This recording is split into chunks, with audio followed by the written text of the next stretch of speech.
Good afternoon and welcome. I'm Corporal Jennifer Clark, spokesperson for the RCMP in Nova Scotia, and I will be your moderator for this news conference. Bonjour et bienvenue. Je suis la caporale Jennifer Clark, porte-parole de la GRC en Nouvelle-Écosse, et je serai la modératrice pour cette conférence de presse. Today you will hear from a Commanding Officer of the Nova Scotia RCMP, Assistant Commissioner Lee Bergerman, Superintendent Darren Campbell, Officer in charge of Support Services, and Chief Superintendent Chris Leather, Criminal Operations Officer, in relation to the incidents of April 18th and 19th. Assistant Commissioner Bergerman will open, Superintendent Campbell will provide an update on our investigation, and Chief Superintendent Leather will close a brief question and answer period.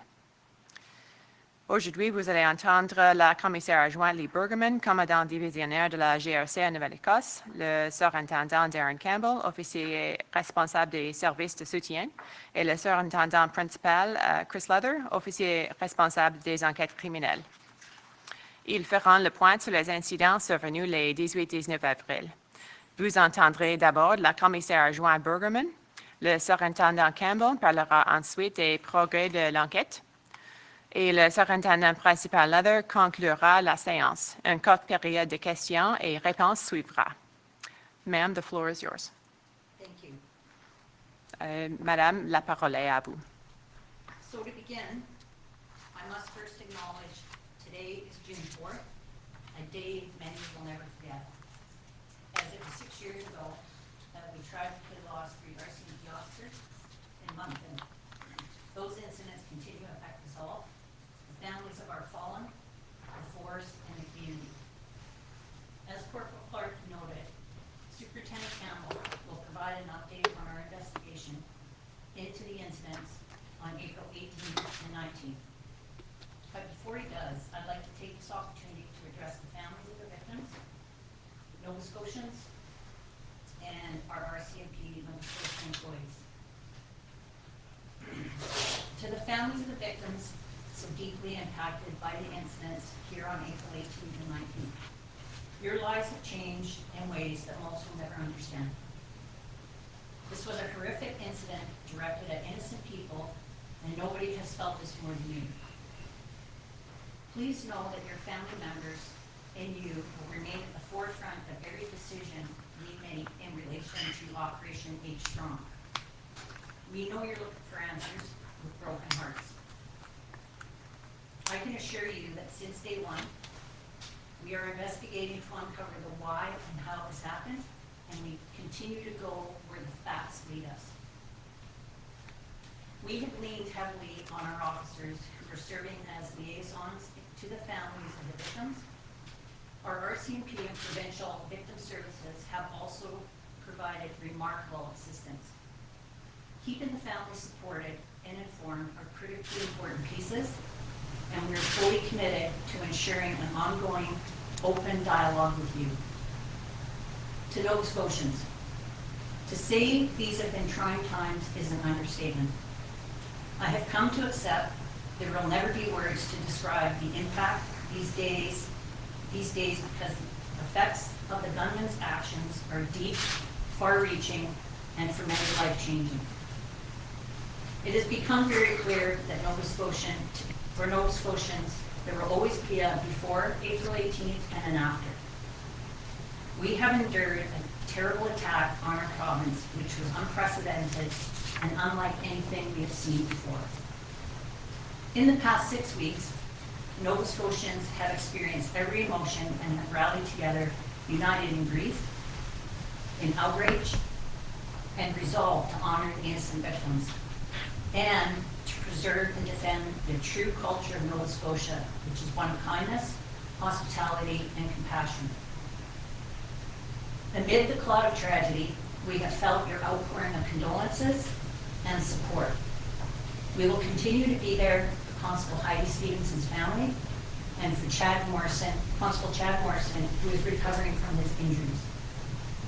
We share in the collective inability to gather and celebrate the lives of those tragically lost in April, but what you have done for us is truly appreciated, and I thank you. Many of us in the RCMP have found comfort in your notes, public displays, and personal expressions of thanks. We have felt your embrace. To all Nova Scotia RCMP employees, whom I've never been prouder of. Well over 100 employees were part of the response on April 18th and 19th, and hundreds more are involved in Operation H Strong on the investigation and behind the scenes. We're all one family. What those who responded on April 18th and 19th faced is unlike anything most have been faced with before, and your experiences and first-hand accounts of what unfolded are heartbreaking on many levels. You also demonstrate the type of people you are. You're selfless, you're brave, trained, skilled, and heroic. We all feel privileged to work with you, and I have never been more proud to be a member of the RCMP. As Superintendent Campbell will reference in more detail, the Operation H Strong investigation is well underway. The investigation has not stopped. The investigative team has not stopped. They are committed to conducting a solid investigation to provide answers to the families of the victims as well as others. Like everyone involved, the entire team is stepping up to get the job done and putting their heart and soul into this file. H Strong is the operational name that represents teams of people who are invested, selfless, smart, dedicated, and proud.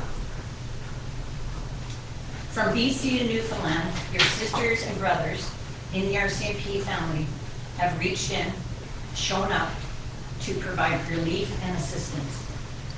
Hundreds of RCMP personnel have come to Nova Scotia from across Canada to work on the front lines to support Operation H Strong investigation and provide unit-to-unit assistance.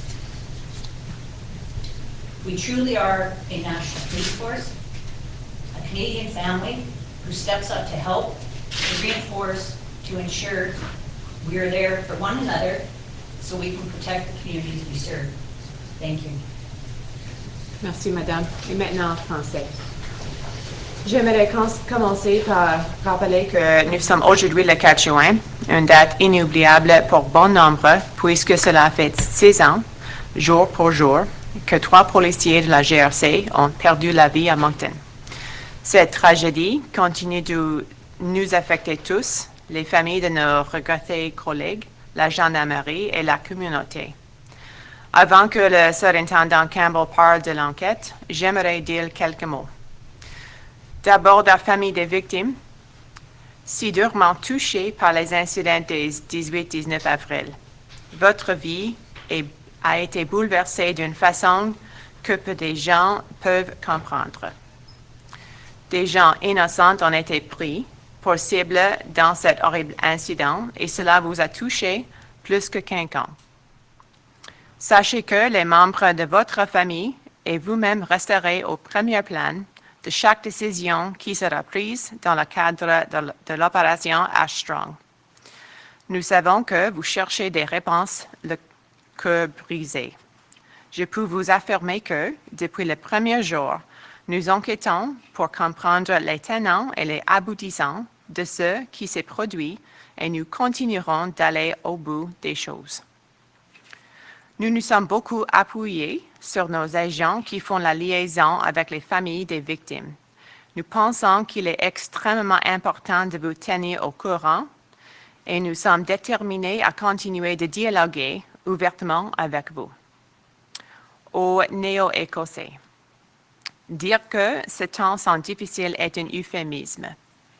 J'ai dû me résoudre à accepter qu'aucun mot ne pourra jamais décrire l'onde de choc ressenti parce que les gestes posés par le tireur ont un retentissement profond et dévastateur dans la vie de tant de gens.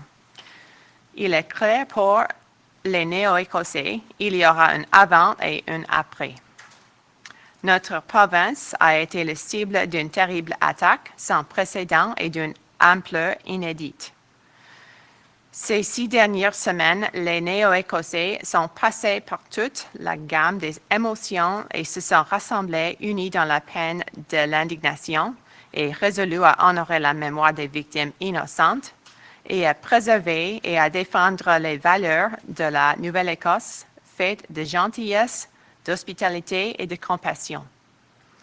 Dans le brouillard de cette tragédie, nous sont parvenus vos innombrables mots de condoléances et de soutien. Nous continuerons d'être aux côtés de la famille de la défunte gendarme Heidi Stephenson et du gendarme Chad Morrison qui remet ses blessures. Nous sommes dans l'incapacité collective de nous rassembler et de rendre hommage à ceux qui ont perdu la vie tragiquement en avril, mais nous sommes très reconnaissants de ce que vous avez fait pour nous et je vous en remercie. Nous sommes nombreux à la GRC à avoir trouvé de réconfort dans vos messages, vos démonstrations publiques, vos remerciements personnels. Nous avons senti votre entrainte chaleureuse. À tous les employés de la GRC Nouvelle-Écosse, dont je n'ai jamais été aussi fière.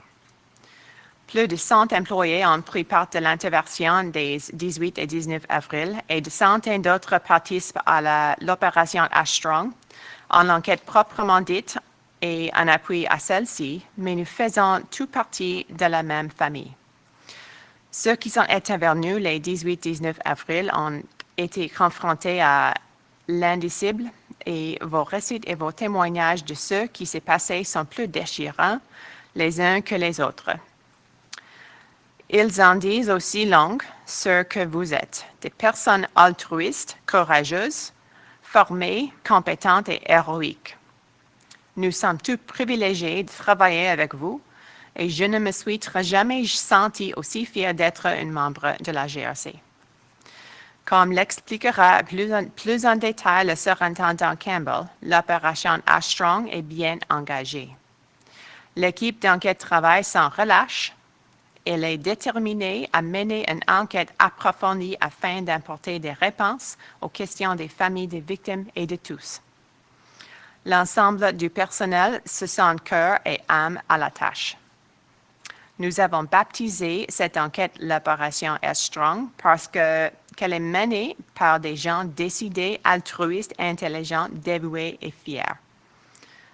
De la Colombie-Britannique à Terre-Neuve, vos frères et sœurs de la grande famille de la GRC se sont manifestés pour apporter aide et soutien.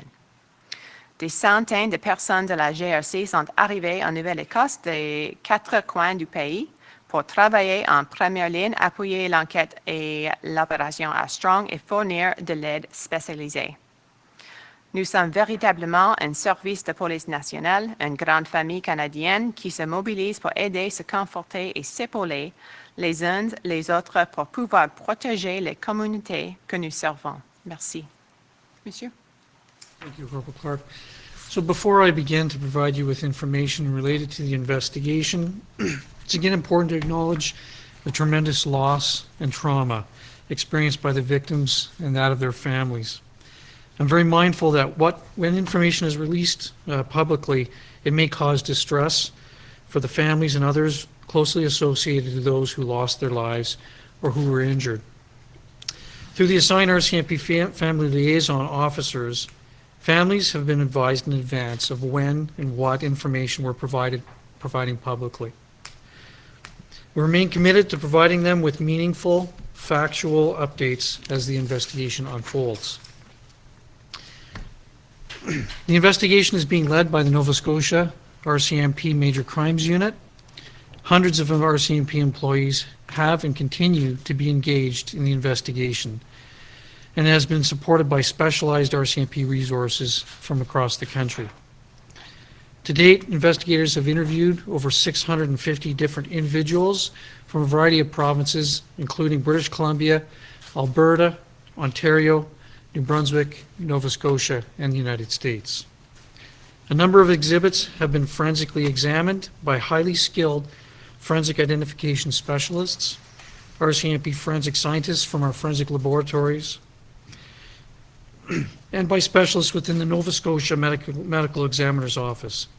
It's quite important to highlight the complex, difficult, and highly professional work that they continue to provide during this investigation. Aside from determining the gunman's actions and movements before and during the April and 18th and 19th incidents, the investigative objectives remain the same, and that includes determining if anyone had any knowledge of the gunman's plans or if anyone provided assistance to him in any way. Though the gunman cannot be brought before the courts, the investigation must meet the exact standard as if we were in a position to do so. All of our investigative inquiries, our actions, and standards are centered on working towards gathering sufficient evidence to determine what role, if any individual played in these horrific crimes. Every piece of information that we retrieve and receive is analyzed, it's fact-checked, and is corroborated in order to assess the weight, validity, and value of this information. There is no room for speculation. To get it right takes time. This is what's expected of us, and this is what we intend to deliver. It's through the work of RCMP investigators and those of our partners dedicated to this investigation that I'm in a position to provide to you an update on the investigation and to clarify or correct some of the information that has been circulating from a variety of sources. I'm not going to reiterate some of the information that's been provided in the previous press conferences. Most are aware of the devastating actions of the gunman starting in the community of Portapique on April 18th. I would first like to provide some information that has been learned as it relates to the analysis of the initial RCMP response that night. Et en français, avant de commencer et de donner des renseignements à propos de l'enquête sur les incidents des 18 et 19 avril, j'aimerais souligner une fois de plus la douleur et le traumatisme vécus par les victimes et leurs familles. Je suis pleinement conscient que la diffusion d'informations sur une enquête peut causer de la détresse chez les membres de la famille et les proches des personnes décédées ou blessées. Par l'entremise des agents de liaison désignés de la GRC, les familles ont été informées à l'avance du moment où l'information serait communiquée au public et de la teneur des renseignements. Nous maintenons notre engagement à leur fournir des mises à jour factuelles et pertinentes à mesure que l'enquête avance. Baptisée Opération Strong, l'enquête est dirigée par le groupe des crimes majeurs de la GRC en Nouvelle-Écosse. Des centaines d'employés de la GRC y participent, de même que des réseaux spécialisés de la GRC à l'échelle du pays. Jusqu'à présent, les enquêteurs ont interrogé plus de 650 personnes de la Colombie-Britannique, de l'Alberta, de l'Ontario, de Nouveau-Brunswick, de la Nouvelle-Écosse et des États-Unis. Des spécialistes du bureau du médecin légiste de la Nouvelle-Écosse, ainsi que les scientifiques des laboratoires judiciaires et des spécialistes de l'identité judiciaire hautement qualifiés de la GRC, procèdent à l'analyse de plusieurs pièces à la conviction. Je tiens à souligner le travail complexe et ardu qu'ils accomplissent tous avec grand professionnalisme depuis le début de l'enquête. Les objectifs de l'enquête restent les mêmes, c'est-à-dire déterminer les gestes et les déplacements du tireur les 18 et 19 avril et avant ces dates, mais également savoir si des gens étaient au courant des plans de l'homme ou l'auraient aidé d'une façon ou d'une autre.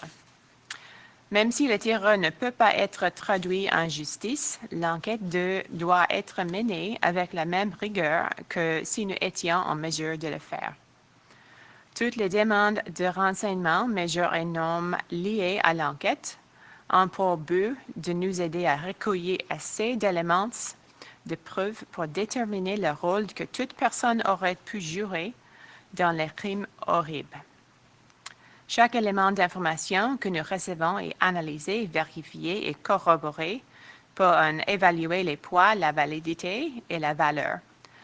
Rien ne doit être laissé au hasard. Il faut du temps pour bien faire les choses. C'est ce qu'on attend de nous et nous avons l'intention d'être à la hauteur. C'est grâce au travail des enquêteurs de la GRC et de nos partenaires que je suis en mesure de faire le point sur l'enquête et de clarifier ou de corriger certaines informations qui circulent et viennent de plusieurs sources. Je ne répéterai pas certains éléments qui ont été communiqués lors de points de presse précédents. Vous êtes sans doute au courant des gestes sordides commis par le tireur à partir du 18 avril à Portapique et par la suite. J'aimerais d'abord parler de ce qui est ressorti de l'analyse de la première intervention de la GRC le soir du 18 avril. Monsieur. So I'll start by providing a few points with respect to the initial RCMP response. The initial RCMP first responders arrived within minutes of each other.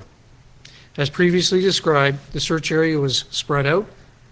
It contained several acreage properties, much of which were covered in wooded areas, and several residences and outbuildings, some of which were already on fire. Aside from the fires, the search area was very dark. As the incident was being treated as an active shooter incident, the initial RCMP first responders quickly formed an immediate action rapid deployment team, otherwise known as an IARD team. The IARD team immediately entered the community in search of the threat. As dictated by their training, their objective was to locate and to stop that threat. This is exactly what those RCMP first responders were working towards.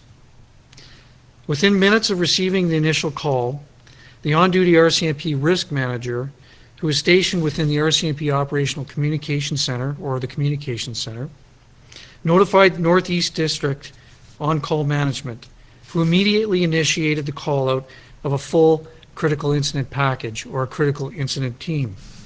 The critical incident package consists of the critical incident commander, the crisis negotiation team, critical incident scribes, radio technicians, the emergency response team, the emergency response medical team, emergency response IT or technical support, emergency response radio operators, the tactical armored vehicle, or we refer to it as the TAV, and its operator, police dog services, and the explosives disposal team. In addition to the first responders who are already on scene and continuing to arrive, the critical incident package added more than 30 resources who are highly specialized resources and skill resources to the response.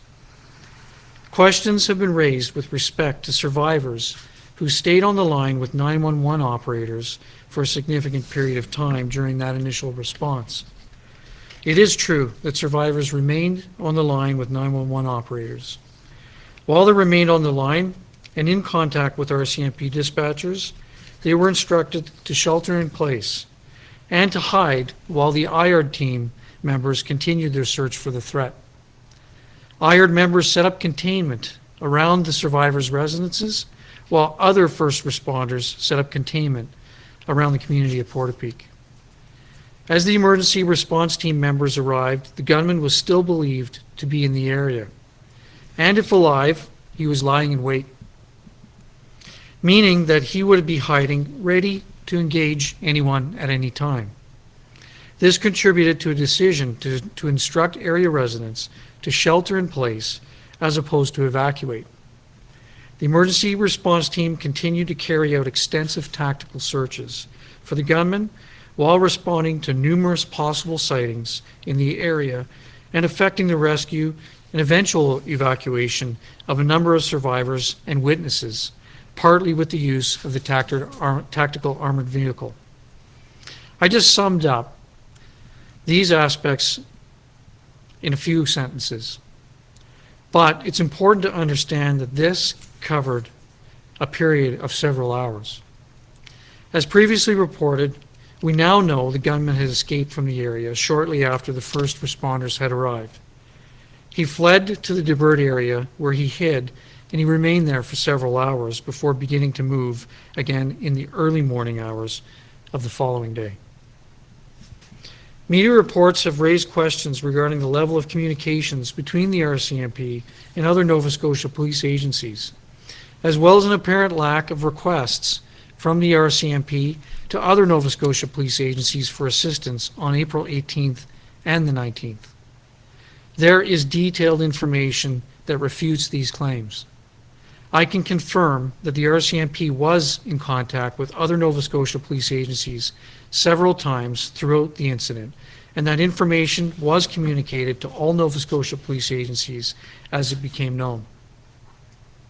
These updates and communications originated from the risk manager in our operational communications center, the critical incident commander, from RCMP management, as well through members who were actually involved in the incident. Other Nova Scotia police agencies also contacted the RCMP directly for information, and the information was provided to those agencies in those cases as well. With respect to requests for assistance, other Nova Scotia police agencies were asked to assist the RCMP in a variety of ways, and in fact, they offered assistance as well. This included agreements by other Nova Scotia police agencies to cover calls for service in RCMP jurisdictions while our officers were occupied in the response, providing investigative assistance as well with priority witness interviews while the situation was unfolding, evacuating potential victims from residents known to the gunman, as well as providing lockdown security to an area hospital where some of the injured victims were being treated. Merci. Il s'est écoulé quelques minutes entre l'arrivée des toutes premières intervenantes de la GRC. Comme il a dit, la zone de recherche était vaste et constituée des terrains de plusieurs aircrafts, boisés pour la plupart, ainsi que de plusieurs résidences et annexes, dont certaines étaient déjà en feu. En dehors des lieux incendies, il faisait très noir dans la zone de recherche. Lorsqu'on a commencé de traiter l'incident comme étant un tir actif, les tout premiers intervenants de la GRC ont rapidement formé une équipe de déploiement rapide pour action immédiate, aussi appelée l'équipe DRAI. Cette équipe a immédiatement commencé à fouiller la communauté à la recherche de la menace. Comme ils ont appris à le faire pendant leur information, des membres de l'équipe avaient pour objectif de trouver et d'arrêter la menace. C'est exactement ce que les premiers intervenants de la GRC essayaient d'accomplir. Dans les minutes qui ont suivi le premier appel, le gestionnaire des risques de la GRC, en service à la station de transmission opérationnelle de la GRC, en a informé le gestionnaire en disponibilité du district nord-est de la Nouvelle-Écosse, qui a alors sans tarder demandé la mise sur pied d'une équipe complète des interventions critiques.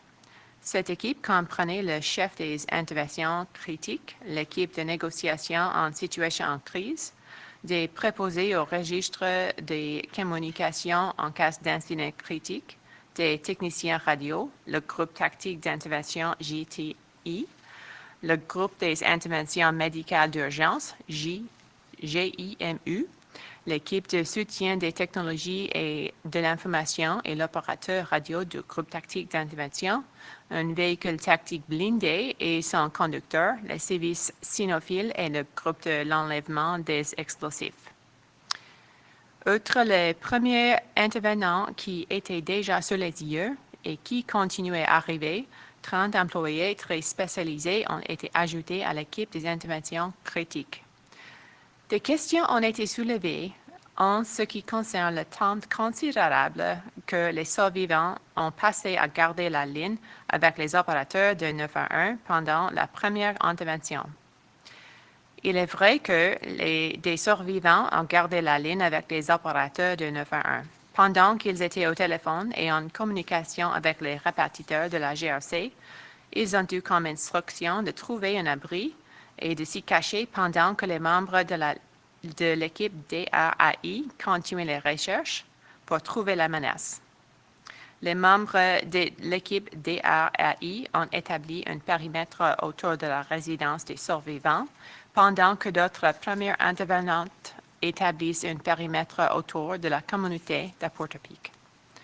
Lorsque les membres du groupe tactique d'intervention sont arrivés, on croyait que le tireur se trouvait encore dans le secteur et que s'il était vivant, qu'il attendait, c'est-à-dire qu'il se cachait, prêt à tirer ou à tuer quelqu'un. C'est ce qui explique la décision de donner consigne aux résidents de se mettre à l'abri plutôt que d'évacuer. Le groupe tactique d'intervention a continué de mener de vastes fouilles tactiques afin de trouver le tireur, tout en vérifiant les nombreux signalements de la présence possible du tireur dans la zone et en procédant au sauvetage à l'évacuation éventuelle d'un certain nombre des survivants et témoins au moyen du véhicule tactique blindé, entre autres. Je viens de résumer en quelques phrases certains aspects de l'intervention, mais il est important de comprendre que celle-ci s'est déroulée sur plusieurs heures. Comme nous avons été dit, le tireur s'est enfui de la zone peu après l'arrivée des premiers policiers.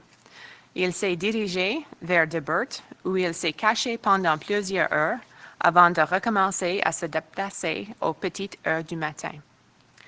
Communication et demande d'aide d'autres services de police.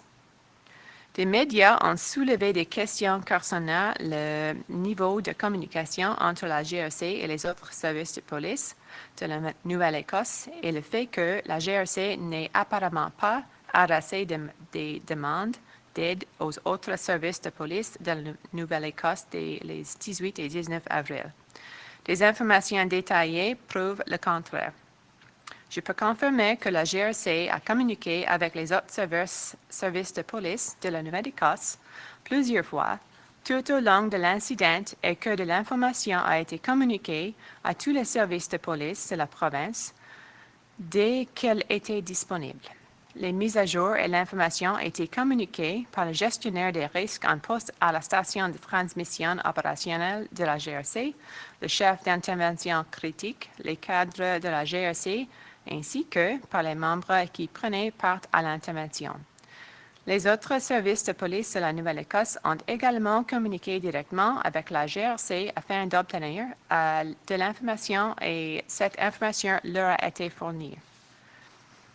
En ce qui concerne les demandes d'assistance, les autres services de police de la Nouvelle-Écosse ont été appelés à aider la GRC de diverses façons. Ils ont notamment accepté de répondre aux appels de service pour les secteurs qui relevaient de la compétence de la GRC pendant que les membres de la GRC s'occupaient de l'intervention.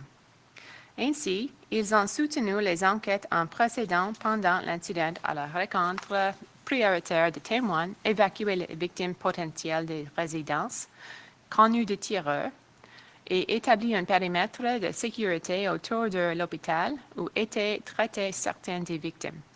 Monsieur. So I'd like to go into a few items related to the gunman's movements on April 19th. And I can confirm through the investigation and witness accounts that the gunman did not use the RCMP replica vehicle to pull over any of the victims who were in their vehicles at the time.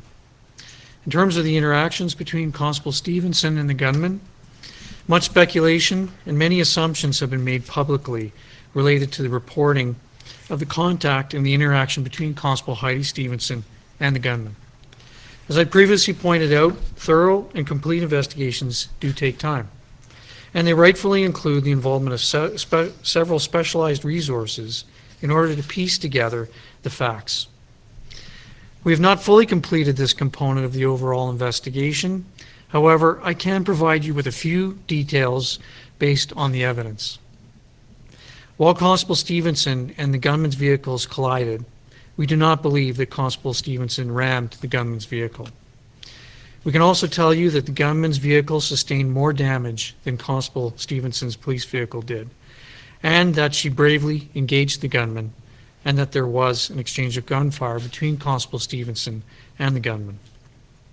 As a final point here, Constable Stephenson and Constable Morrison, who had been shot earlier in the morning, just prior to the contact between the gunman and Constable Stephenson, they were both wearing their soft and their hard body armor. In terms of the acquisition of RCMP equipment or police uniforms, our investigation has uncovered a familial association between the gunman and two retired members of the RCMP. Both of these retired members were estranged from the gunman, and both have fully cooperated with the investigation. It is not believed that either of these retired RCMP members provided operational duty uniforms to the gunman, such as the items that were in his possession and discarded at one of the murder scenes. In addition, the investigation has determined that the gunman had been associated to a police officer from another Nova Scotia police agency. This officer has also been interviewed and has cooperated with the investigation. And we also believe that this officer was not responsible for providing any of the uniform items to the gunman. The investigation into how the gunman acquired the RCMP uniform pieces is still ongoing. In terms of the relationship between the gunman and the RCMP itself, as another point of specific interest, the gunman was never associated to the RCMP as a volunteer or an auxiliary RCMP police officer, nor did the RCMP ever have any special relationship with the gunman of any kind.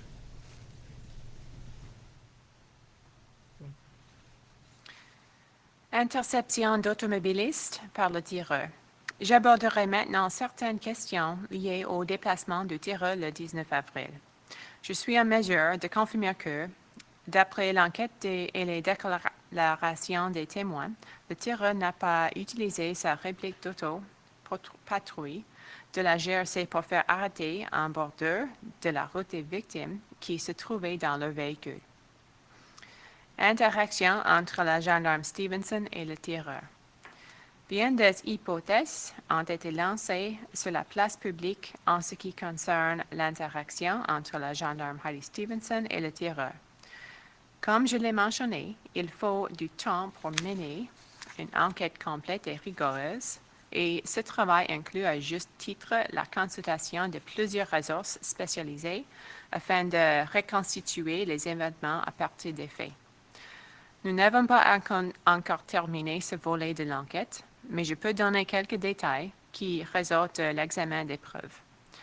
Bien qu'il y ait eu collision entre le véhicule de la gendarme Stephenson et celui du tireur, nous ne croyons pas que le gendarme Stephenson ait foncé sur le véhicule du tireur. Nous pouvons aussi vous dire que le véhicule du tireur a été plus endommagé que celui de la gendarme Stephenson, qu'elle a courageusement affronté le tireur et qu'ils ont échangé des coups de feu. J'ajoute en terminant que la gendarme Stephenson et le gendarme Morrison, qui avaient été blessés par balle plus tôt dans la matinée, portaient tous deux un gilet pare-balles souple et un gilet pare-balles rigide. Acquisition d'uniformes de la GRC ou de la police. Notre enquête a révélé un lien de parenté entre le tireur et deux membres à la retraite de la GRC. Ces membres n'étaient plus en contact avec lui et ont tous deux offert leur pleine collaboration aux enquêteurs. Il ne semble pas que l'un d'eux ait donné au tireur des articles de l'uniforme réglementaire, comme ceux qui ont été trouvés en sa possession et sur les lieux d'un des meurtres. L'enquête a également permis de déterminer que le tireur avait été associé à un agent d'un autre corps policier de la Nouvelle-Écosse.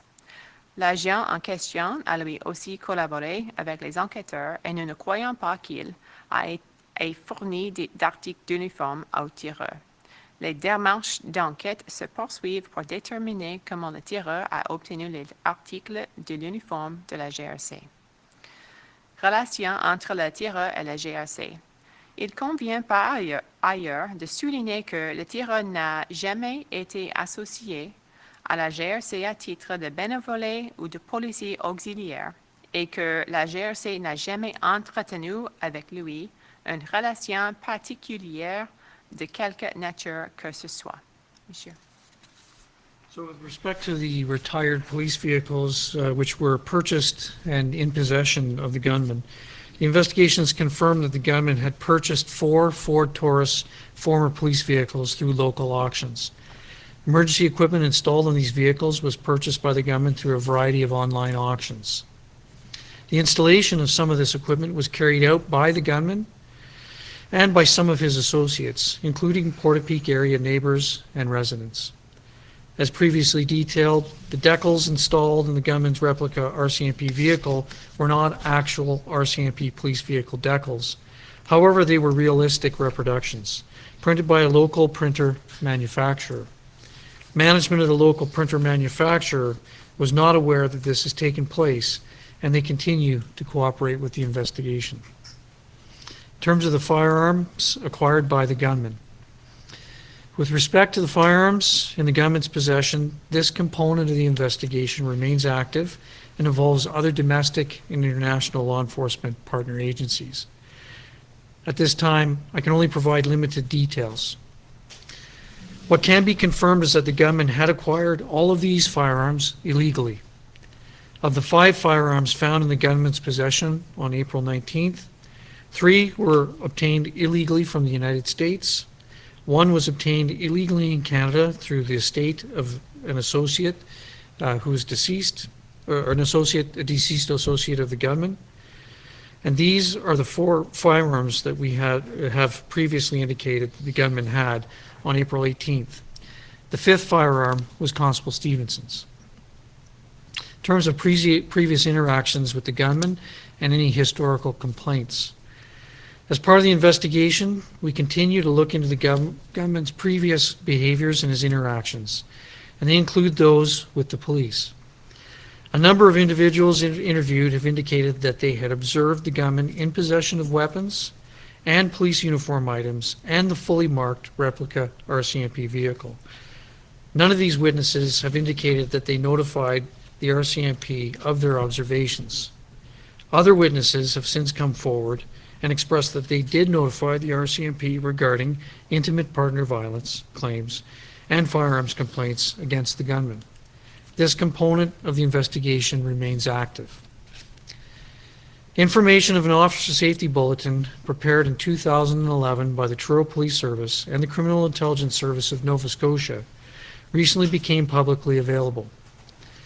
In that officer safety bulletin, there was information that the gunman was a denturist who lived and worked in Dartmouth, Nova Scotia, that he had a cottage in the Porter Peak area, he was experiencing a mental health crisis, and was in possession of a handgun and rifles, that he disliked the police, and that he wanted to kill a police officer. With regard to the firearms referenced within that bulletin, I can confirm that all but one of the firearms found in the gunman's possession on April 19th were acquired after the 2011 bulletin, and thus not those described in the bulletin itself. This bulletin was not available to critical incident commanders or responding police officers as the events were unfolding on April 18th and 19th. The bulletin was brought forward days after the incident and existed in the archives of another Nova Scotia police agency. Generally, officer safety bulletins are purged from the searchable police databases after 2 years. In terms of attempts to understand the motivations of the gunman, in an effort to better understand the gunman, why he committed these horrible crimes, and determine if there were any predictable factors which may assist in preventing future similar tragedies, RCMP profilers and an RCMP forensic psychologist from RCMP National Headquarters Behavioural Analysis Unit have provided valuable assistance to the ongoing investigation. This assistance includes a psychological autopsy of the gunman, and this autopsy is ongoing.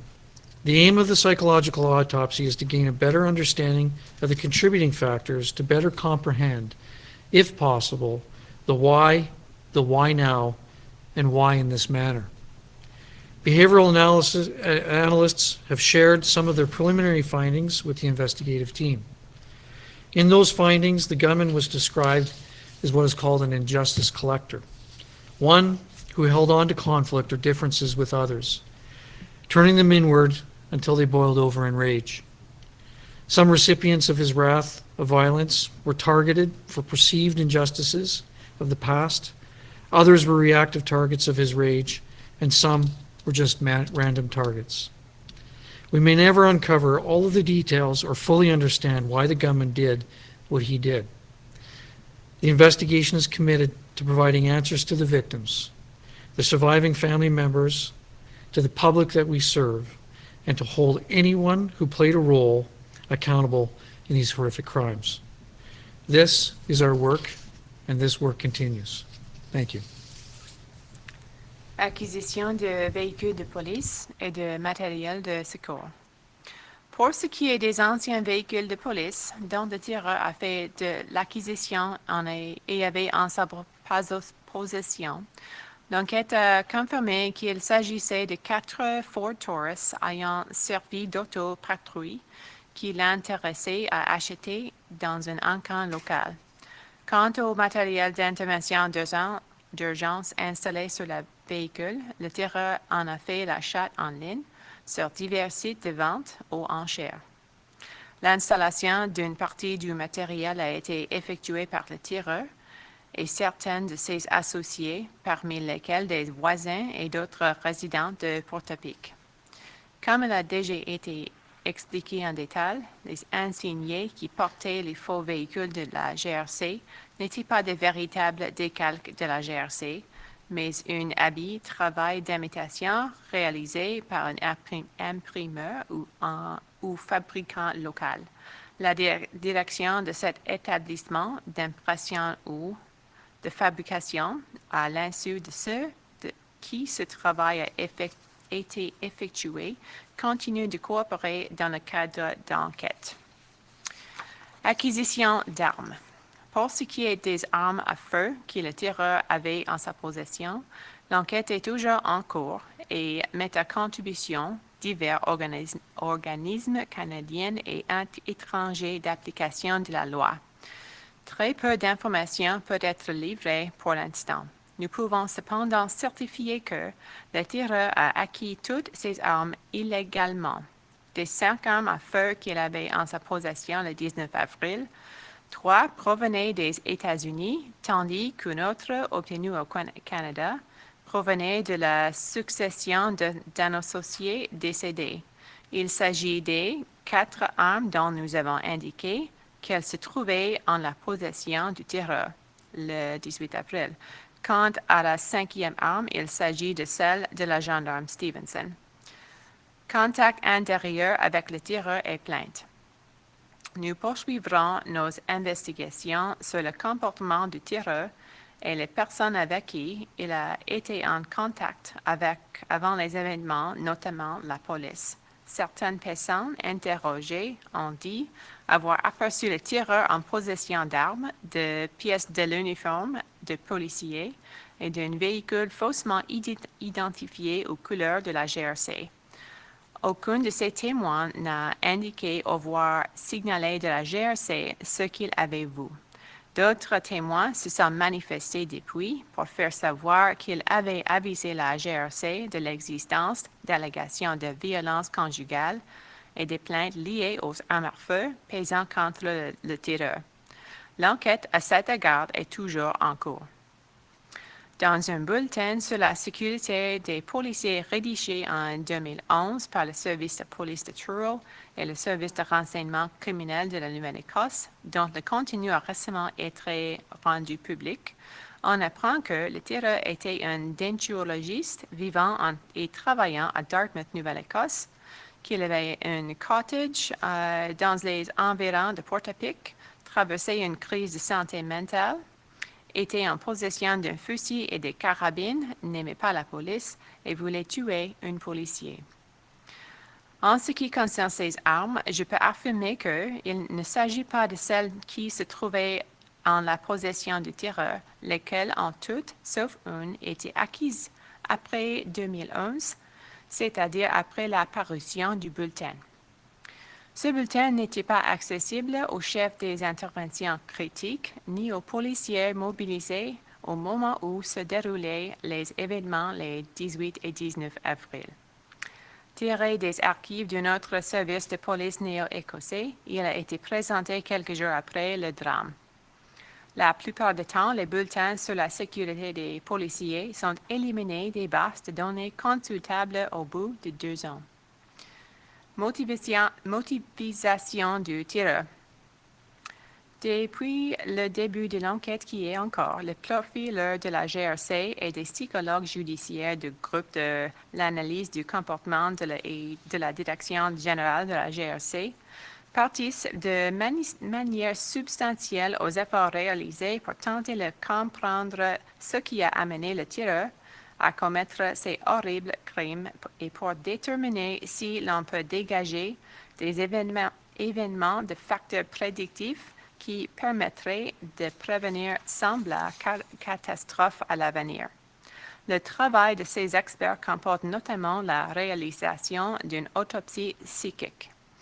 Celle-ci, qui n'est pas encore terminée, vise à jeter quelques lumières sur les facteurs contributifs du comportement du tireur et à permettre peut-être de mieux comprendre pourquoi il est devenu violent, pourquoi il a agi à ce moment précis et de cette manière-là.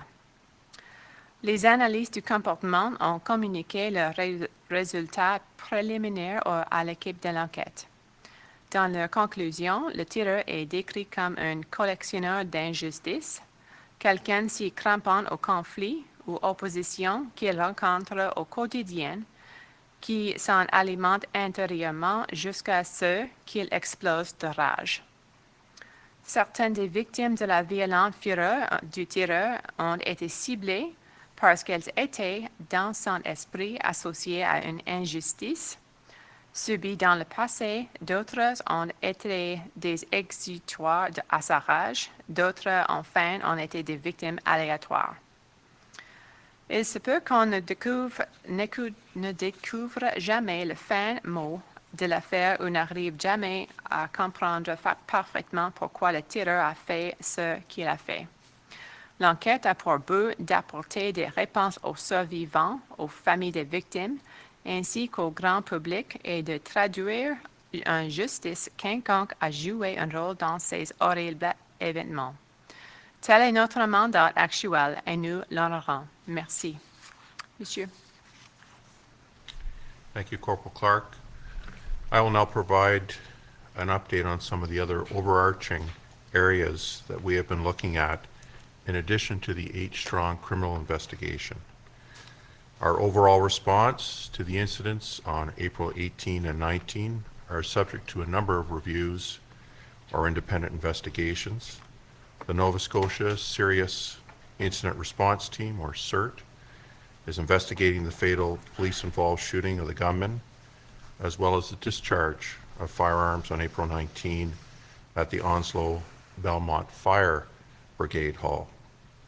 Both of these investigations are being led by CERT and remain ongoing. There's something I'll add about Onslow because what took place on April 19th, as the incident was unfolding and was traumatic for those that were there. Since then, I, along with local RCMP commanders from the area, met with the chief and deputy of the Onslow Fire Brigade to hear firsthand what people had experienced on the 19th. We had a very respectful and honest conversation, and as partners, we made a commitment to continue to work shoulder to shoulder in our shared responsibility of public safety. We are moving forward together and are compensating the fire service for the damage to the property at the fire hall.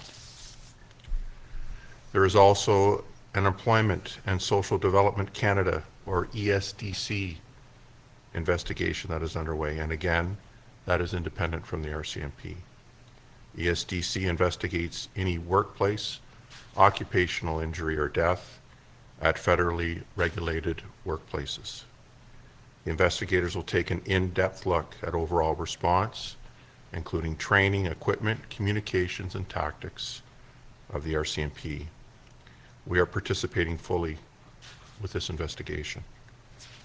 Another investigation taking place is the internal Hazardous Occurrence Investigation Team, or Hoyt, that has been created to investigate the incident from a Canada Labour Code perspective. The Hazardous Occurrence Investigative Team will also identify any occupational causal factors and corrective measures that can be implemented. In addition to those that I've mentioned, there are discussions underway to determine the best approach regarding a formal comprehensive review. We welcome the opportunity to provide our information and what we know. We will continue to fully participate in the multiple investigations, processes, or reviews that are currently underway. While we need to respect these processes and will limit our comments accordingly, we will continue to find the balance and release or share the information that can be provided where feasible. I am also mindful that questions have been raised around the level of information or intelligence sharing that has or currently takes place in Nova Scotia. Following April 18 and 19, a member from another police service within Nova Scotia brought forward a historical police bulletin that dates back to May 2011. It was authored by another police service and distributed by the Criminal Intelligence Service of Nova Scotia in 2011. While a bulletin existed from 2011, it likely would not have changed the response of April 18 and 19. It was not searchable or available to our responding officers on the 18th and 19th. The more we learn about the events that took place on April 18th and 19th, as Superintendent Campbell says, with the benefit of hindsight. People are now in a better position to reassess the provincial alert ready system. Here in Nova Scotia, the alert was used for the first time weeks prior to this incident, and it was in relation to COVID-19. To the best of our knowledge, the alert ready has never been used for an active shooter situation by police in Canada. On April 24th, I made the decision to activate Alert Ready in a separate incident where credible information was received of shots fired involving an automatic gun moving towards a densely populated area within the Halifax region. As a result of activating the alert for a dynamic police incident, we learned of the unintended consequences. Following the alert, there were a large number of people who called 911 to ask non-emergency related questions, such as, should I pick up my children? Where should I hide? What do I do? In addition, the alert was activated well beyond the affected geographic area. And what I mean by that is people who lived in Prince Edward Island and Yarmouth received the alert for what was an HRM incident. This resulted in delays to calls being answered at provincial 911 centers, and many calls were not answered at all because of the call volumes. This had a negative impact on public safety, and what I mean is that people who had true emergencies may not have gotten through to the 911 operators. We are aware it is an available tool, and discussions at all levels need to continue around its use. When activated, impacts all citizens and police services in Nova Scotia. RCMP is working on national policy to ensure this is addressed. As well, we are working with our partners in the province to ensure that when used, the system effectively helps to protect public safety. We commit to sharing those decisions publicly once finalized. Thank you. Je fournirai une mise à jour sur des autres aspects généraux que nous examinons et expliquerai où nous en sommes dans l'enquête criminelle H-Strong. Nos interventions à la suite des incidents survenus les 18 et 19 avril font l'objet de plusieurs examens ou enquêtes indépendantes. L'équipe d'intervention en cas d'incident grave, EIIG, de la Nouvelle-Écosse, enquête sur la fusillade mortelle du tireur par la police et sur la décharge d'armes à feu le 19 avril à la caserne de pompiers d'Onslow-Belmont. Ces deux enquêtes dirigées par le EIIG se poursuivent. J'apporterai une précision au sujet de la caserne d'Onslow, car ce qui s'y est produit le 19 avril a été traumatisant pour les personnes qui se trouvaient là. Avec les commandants locaux des interventions de la GRC, j'ai rencontré le chef et le chef adjoint de la caserne des pompiers d'Onslow pour qu'on nous explique ce que les gens ont vécu. Nous avons eu une conversation très respectueuse et honnête et nous nous sommes engagés en tant que partenaires à continuer de collaborer pour assumer notre responsabilité commune à l'égard de la sécurité publique. Nous allons de l'avant ensemble et nous verserons une indemnisation pour les dommages causés à la caserne. Une enquête d'emploi et développement social Canada, ESDC, est aussi en cours et, là encore, il s'agit d'une enquête indépendante de la GRC. ESDC enquête sur toute blessure ou tout décès lié à un milieu de travail régi par le gouvernement fédéral. Les enquêteurs examineront en détail tous les aspects des interventions, y compris la formation, l'équipement, les communications et les tactiques de la GRC. Nous collaborons pleinement à cette enquête. Une autre enquête encore est celle de l'équipe interne d'enquête sur les situations comportant des risques qui a été créée pour enquêter sur l'incident du point de vue du Code canadien du travail. Cette équipe déterminera aussi tout facteur de causalité lié au milieu de travail et les mesures correctives pouvant être mises en œuvre. Finalement, des discussions sont en cours pour établir quelle sera la meilleure stratégie à adopter pour mener un examen exhaustif et en bonne due forme. Nous apporterons toutes les informations dont on dispose et ce que nous savons. Nous continuerons de collaborer pleinement aux multiples enquêtes, processus ou examens en cours. Nous devons respecter ce processus et nous limiterons nos commentaires en conséquence. Toutefois, tout en tenant compte de cette exigence, nous continuerons de communiquer les informations qui peuvent être rendues publiques dans la mesure du possible. Je suis aussi conscient que des questions ont été soulevées concernant le niveau d'échange d'informations ou de renseignements dans le passé à l'heure actuelle en Nouvelle-Écosse. Après les 18 et 19 avril, un membre d'un autre service de police en Nouvelle-Écosse a fourni un bulletin de police qui remontait à mai 2011. Ce bulletin avait été rédigé par notre service de police et diffusé par le service des renseignements criminels de la Nouvelle-Écosse en 2011. L'existence de ces bulletins probants n'aurait rien changé aux interventions menées les 18 et 19 avril. Ils ne se trouvaient pas dans une base de données consultable et les agents qui sont intervenus n'y avaient pas accès.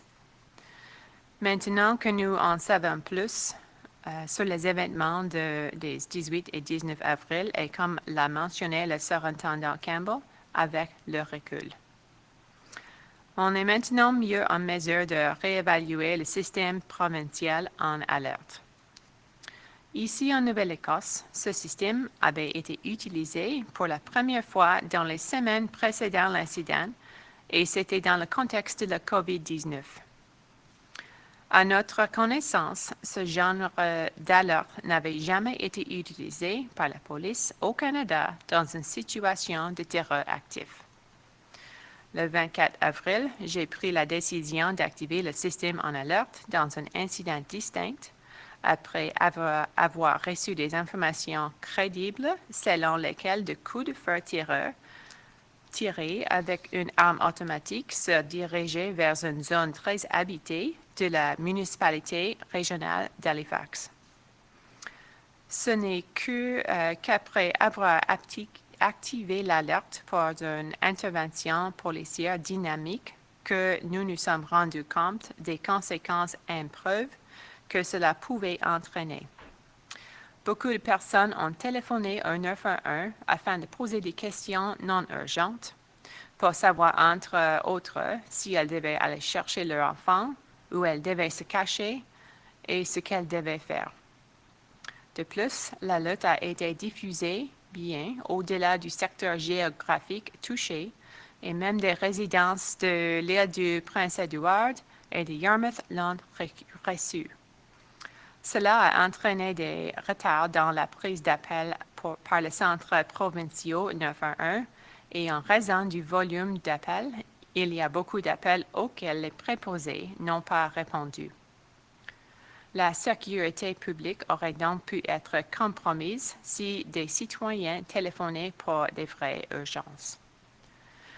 Nous sommes conscients que cet outil est disponible et les discussions doivent se poursuivre à tous les niveaux concernant son utilisation éventuelle. L'activation d'une alerte a des répercussions sur tous les citoyens et des services de police en Nouvelle-Écosse. La GRC travaille à l'élaboration d'une politique nationale qui tiendra compte de toutes ces questions. Nous collaborons aussi avec nos partenaires dans la province pour nous assurer que le système contribue efficacement à protéger la sécurité publique lorsqu'il est utilisé. Nous nous engageons à vous faire connaître rapidement les décisions qui seront prises à ce sujet. Merci.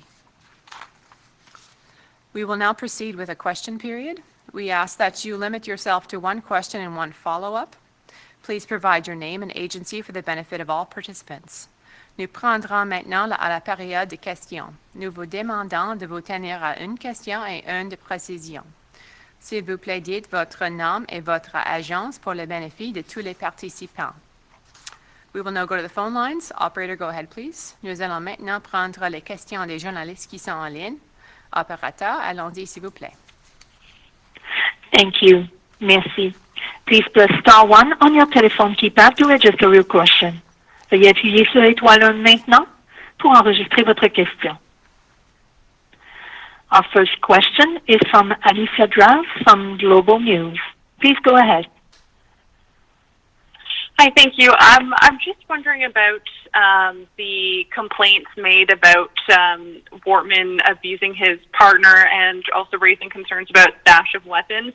The complaint was made in 2013, and I'm just looking for some clarification on what action was taken in regards to that complaint, and what action was taken.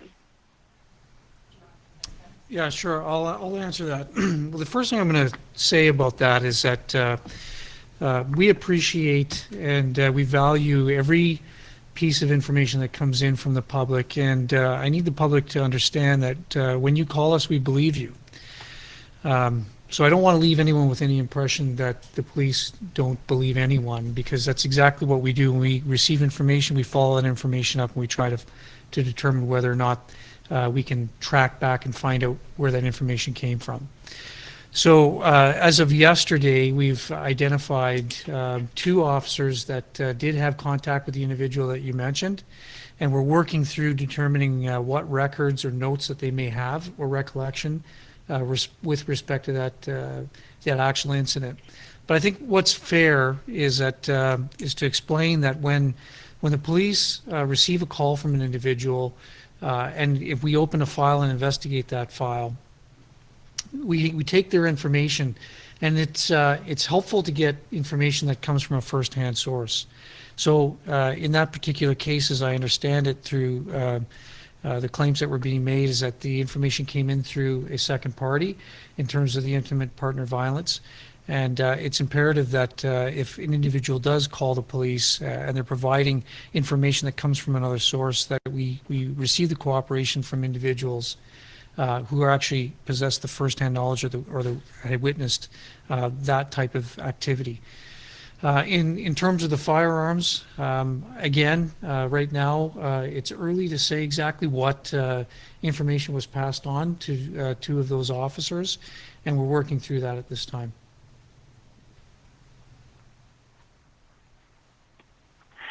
Thank you. Merci. Our following question is from Elizabeth McMillan from CBC Nova Scotia. Please go ahead, à vous la parole. Hi, this is a question for Chief Superintendent Chris Leather. I understand that at 10 a.m. on April 19th, you communicated that you believe the suspect was, quote, pinned down in Wentworth. wondering, what did you mean by that, and why did you think that? I recall sending that email out. I think it was Chief Mcneil at the time. He and I had some brief email exchanges, and that was an update I had received, is that the belief existed that the suspect was pinned down at the time. Of course, we learned later that that was not correct, but that's the information I had at the time. So I might be able to add to that, Chief Superintendent Leather. So I've had direct conversations with the critical incident command as well as some of our emergency response team members, and my understanding of that is that at that particular time there was a 911 call that was received, that 911 call, and I had provided details about that call in a previous press conference, and it was in the Wentworth area. And the responding ERT officers and those that had containment on that residence, we actually did believe that we had the gunman pinned down in a residence or on that property, and it was a large property, which is very important to note as well. Through the timings of the video canvas that we did, we actually missed that gunman by minutes. But at that particular time, the information that was being passed over to you, sir, was that we truly believe that we actually had the gunman on that property and that we had him contained.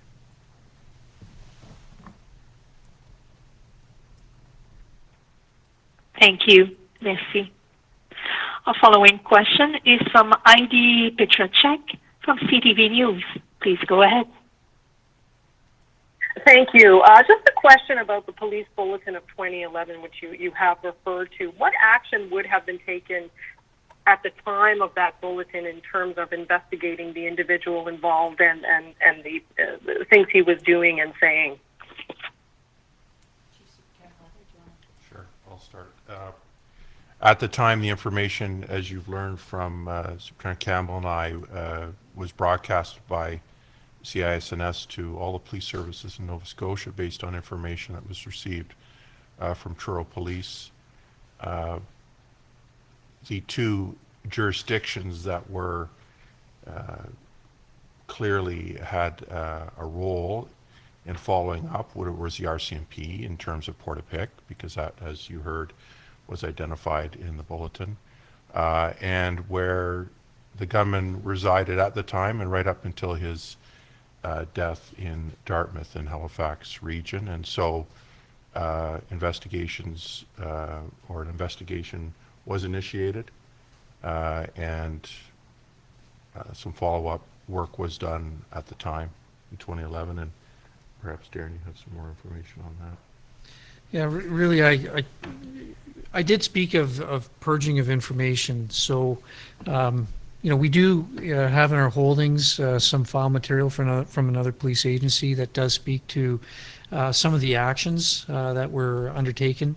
Of course, it's not our information, so I can't, speak about that.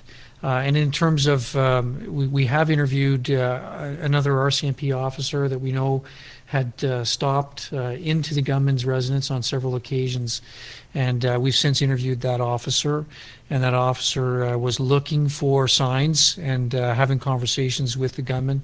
However, he didn't see anything that would have caused him any concern or allowed him to take any further action. However, again, the investigation is still underway, and we are looking for every possible piece of information that we can from our officers that we're serving during that period of time. We're looking at a 9-year lapse in time, and of course, people retire, so we're trying to track down those officers that may have had some involvement right now.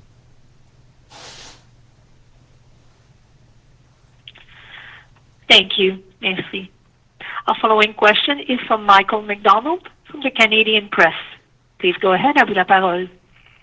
Thank you. My question is for Superintendent Campbell. Earlier today, if I heard correctly, I think you described the perpetrator as an injustice collector. Can you explain to us in more detail what that means and where that phrase comes from? So, yeah, I'm certainly not a behavioral analyst or a forensic psychologist, but as I understand, an injustice collector has also been, or terminology that's been used to describe a person like that is also a grievance collector. These are individuals who may have felt slighted or cheated or disrespected at any point in time in their lives. It may be real, it may be perceived by the individual. However, as a result of these injustices are held on to.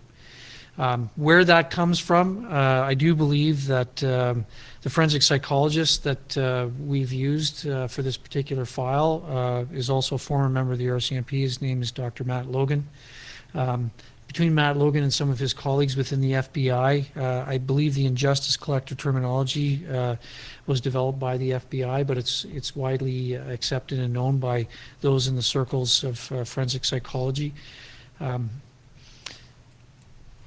I really can't give you much more information other than that because I'm certainly not, it's not my area of specialty. But I hope that that answers your question.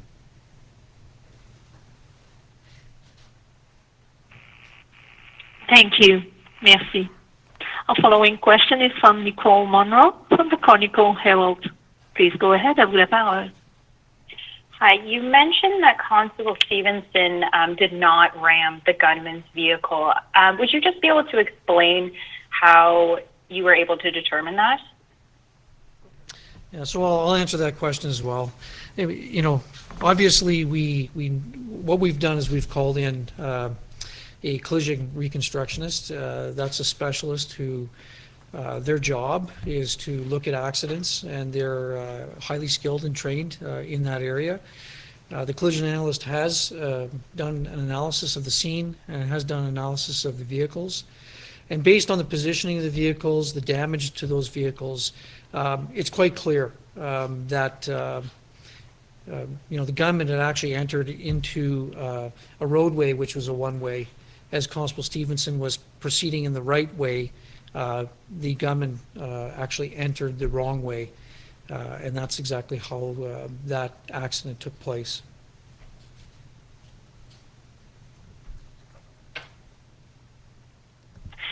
Thank you. Merci.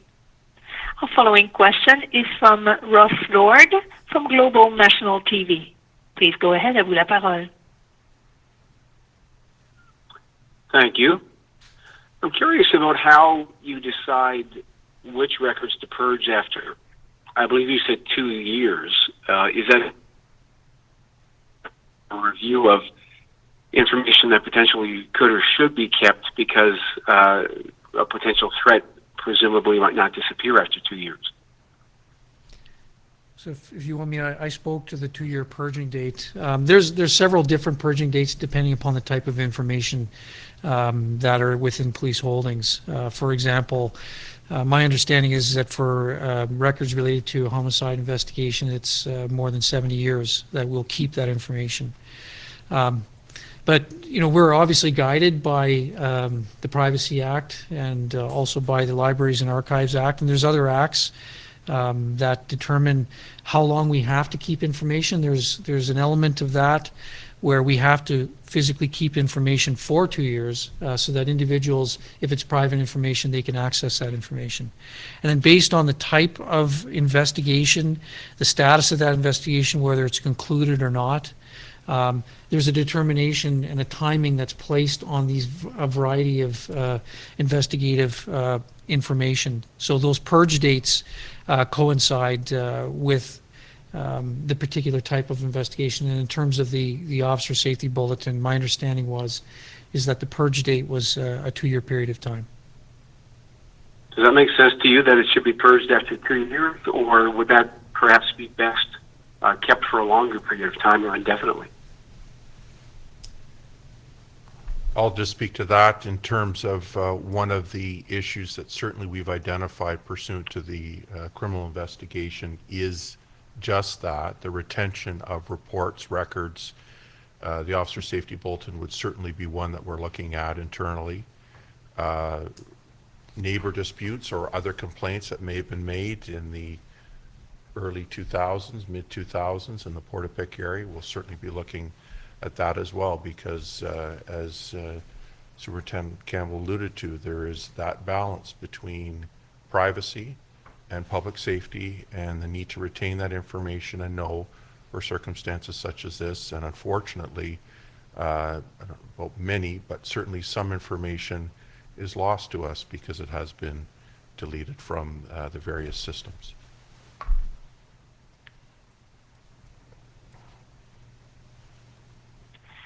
Thank you. Merci. Our following question is from Kayla Hansel from CBC National News. Please go ahead. À vous la parole. Thank you. I just want to first point out that a lot of reporters seem to not be getting their follow-up questions through. We're getting cut off. So I will pick up on my colleague Elizabeth McMillan's question to Chief Superintendent Chris Leather. Just to remind you, that was about you believing the suspect was pinned down at 10 a.m. on April 19th in Wentworth. I just want to clarify, it seemed that you were talking about the home in Glenholm where the gunman was believed to have knocked on a couple's door and they didn't answer and they were safe that was not in Wentworth. So can you clarify, is that in fact where you believed you had him pinned down, as you say? Was it Glenholm or Wentworth? And either way, how did believing you had him pinned down impact the RCMP's response? Well, I'll briefly respond to that and then ask Darren to sort of follow up. Is that one-line email was based on information I received at the time, and then I think Superintendent Campbell did a fairly decent job, frankly, in describing how that information came to us and our response. I don't have anything more to add to that. Yeah, what I'd add is that you're correct. It actually was Glenholm and it wasn't Wentworth. Previous to that 911 call, in Glenholm, there was the incident in Wentworth. However, in terms of the timing of when those calls were coming in, they were very close in terms of time. However, we knew that the gunman was actually in the Wentworth area much earlier, after the fact, through the course of our video canvassed part of the investigation. You did ask why we thought that the suspect or the gunman was pinned down at the time. Again, as I mentioned earlier, in terms of the timing, it was very, very tight. We were on the line with those individuals of that residence, and they were describing the police vehicle. They were describing the gunman and carrying a gun. And our officers were en route, and in fact, there was one of our officers that had seen a police vehicle pass him, and by the time he got turned around, the gunman had actually entered that large property, and unbeknownst to the officer, that had actually turned around to try to pursue the gunman. So there was clear indications and information that we had the gunman pinned down in that Glenholm area at the time. Okay, and for my follow-up question then, I just want to clarify your comment today, Superintendent Campbell, that you don't believe the gunman was using the RCMP replica cruiser to pull over any of the victims. I'm looking at a transcript here from your news conference on April 24th. This is a quote where you said, "A witness described that the suspect had pulled over one of the vehicles and then shot one of the drivers."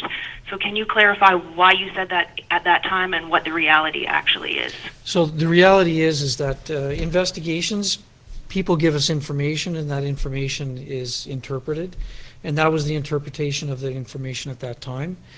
Since that time, it's been confirmed through the investigative team that the eyewitnesses at the scene do not describe that the gunman was pulling over any vehicles. We do know what the details what those details are that surround those interactions between the gunman and the victims in that area. Again, for the sake of not traumatizing the families, to be able to describe that would not be appropriate. But I'm very confident and I'm convinced, based on that witness information, that the gunman was not pulling over vehicles.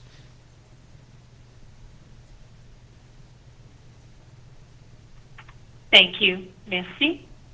Our following question is from Victoria Walton from The Coast. Please go ahead. Hi there. Thank you. This question is in relation to the weapons that were used, and I believe Campbell said that most of the weapons used in the April 18 and 19 incidents were acquired after the 2011 bulletin was issued. And I was just wondering if he could confirm that, and if so, would keeping that bulletin published at all have prevented the gunman from being able to, I know they were illegally obtained, but to obtain these weapons? So I'll confirm that what I stated earlier is that 3 of the weapons that were in the gunman's possession on April 19th were certainly acquired well after the 2011 bulletin. One of those weapons, it's possible, based on the timeline of the information that we have, is that one of those weapons may have been in the possession, and it appears to be that that would be the case, that the government was in possession of one of those weapons. In terms of whether or not that would have hindered the ability of the gunman to possess or obtain any of those weapons, again, it's part of that ongoing investigation, and it's not that we're trying to withhold that information, but that's a critical component of our investigation right now. What I'll tell you is that we do know who provided weapons to the gunman, and that piece of the investigation is continuing, and it's quite important that we protect that component of the investigation at this time. Okay. Related to that, I don't know if you can answer a follow-up, but are you looking at laying charges to the person who provided some of these weapons to the gunman? Is there the possibility that that might happen? So our job is to uncover evidence and to gather sufficient evidence to present to public prosecution services so that they may be in a position to prosecute anyone that may have committed any illegal acts. As I mentioned earlier, there's a domestic component to this investigation as well as an international one. And when it comes to the international aspects of this investigation, we have to work with our justice partners from other countries. And what I can say is that we are actively engaged in having dialogue with them with respect to what charges, if any, will result from that. En raison du temps, la dernière question sera notre question finale. Due to time restrictions, the next question will be our last question. Thank you. Merci. Our last question is from Greg Mercer from the Globe and Mail. À vous la parole. Please go ahead. Hello, thank you. The question would be just seeking some clarity around the New Brunswick company, Berkshire Broman Corporation, and why investigators believe he used that corporate entity to register the 4 former police vehicles. Why did he do that? So I'm probably best to answer that question. The whys are the things that, unless we had the opportunity to ask the gunman those questions, and if he was going to be honest in his responses, then maybe we'd get the answer to that question. What I'll say, though, is that registering those vehicles under a corporation name made it difficult for us to determine exactly which vehicles he actually had registered to him. Whether he did that by design or whether there was a benefit for him to register them under a business name, that's a question that more than likely only the gunman can answer. But again, as I stated, it did make it more difficult for us, although we were aware on the evening of the 18th, we were able to determine that there were vehicles associated to him through that company name.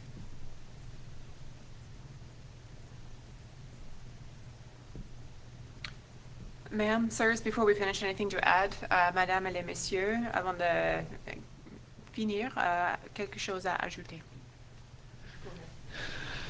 Yeah, you know, I would just end by expressing my thanks to the victims' families for their patience and understanding as we work through this. I do want to make it clear that we are fully committed to doing a very thorough and proper investigation You are at the forefront of our minds, and we are committed, not just in terms of the family liaison officer, but also the command triangle and management to engage with you and to answer your questions. So, going forward. I know, ma'am, that you're going to talk, and you've talked a lot about thanking the members. I can't say enough about the faith that I have in what was implemented on the evening of the 18th and the capabilities of the people that were on the ground that day. They did incredible work. They are very skilled. They are highly trained. They're very experienced, and I still maintain full and complete confidence in them. And, in terms of the public, we still need you. If you have information, please come forward, provide that to us. Again, your information is critical to us being able to answer as many questions as we possibly can with respect to these horrible crimes. Thanks, ma'am. Quickly, I want to thank everyone for their attendance here today and joining in the press conference. But I too want to take this opportunity to thank the victims' families for their patience and understanding, and also to our members for the jobs that they do day in, day out, including on the investigation. Thank you very much. And we commit to providing timely and accurate updates in the coming days and weeks. Thank you very much. And just final, echoing, of course, Chief Superintendent Leather and Superintendent Campbell, again, to express our gratitude to our employees and remind them how proud we are of them, and to the victims' families as well, and their patience, and to all Nova Scotians for their continued support. And I would also like to thank Chief Superintendent Leather and Superintendent Campbell for their hard work and dedication. Thank you. Okay, this concludes our press conference. Thank you for attending. Ceci conclut la conférence de presse. Merci de votre présence.